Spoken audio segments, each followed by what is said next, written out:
সম্মানিত দর্শক ও শ্রোতা মণ্ডলী, আপনাদেরকে জানাই প্রীতি ও শুভেচ্ছা। শুভ সকাল।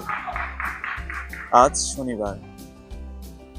আজকে আমাদের জন্য ঐশ্ববাণী সাধু মথি লিখিত মঙ্গল সমাচার 5 অধ্যায় 43 থেকে 48 পদ পাঠ করছি আমি, আন্তন একটা। পাঠের শিরোনাম, শত্রুকেও ভালোবাসতে হবে। তোমরা শুনেছ যে প্রাচীনকালের মানুষদের এ কথা বলা হয়েছিল, তোমার প্রতিবেশীকে ভালোবাসবে আর তোমার শত্রুকে ঘৃণা করবে। কিন্তু আমি তোমাদের বলছি, তোমরা তোমাদের শত্রুকে ভালোই বাসো, যারা তোমাদের নির্যাতন করে তাদের মঙ্গল প্রার্থনা করো।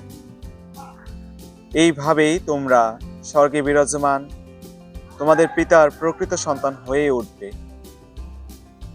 কারণ সৎ অসৎ সকলের জন্য তিনি ফুটিয়ে তোলেন তার সূর্যের আলো, আর ধার্মিক অধার্মিক সকলের উপর তিনি নামিয়ে আনেন তার বৃষ্টিধারা।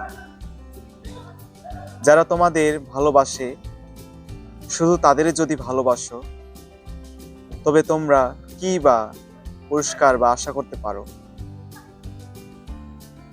করগ্রাহকেরাও কি ঠিক তাই করে না? তেমনি তোমরা যদি শুধু নিজেদের ভাইদের সঙ্গে কুশল আলাপ করো, তবে কি বা এমন কিছু করলে? বিধর্মীরাও কি ঠিক তাই করে না? কাজেই স্বর্গে বিরাজমান তোমাদের পিতা যেমন সম্পূর্ণ পবিত্র, তেমনি তোমাদেরও হতে হবে সম্পূর্ণ পবিত্র। খ্রিস্টের বাণী। খ্রিস্ট প্রভু তোমার প্রশংসা হোক।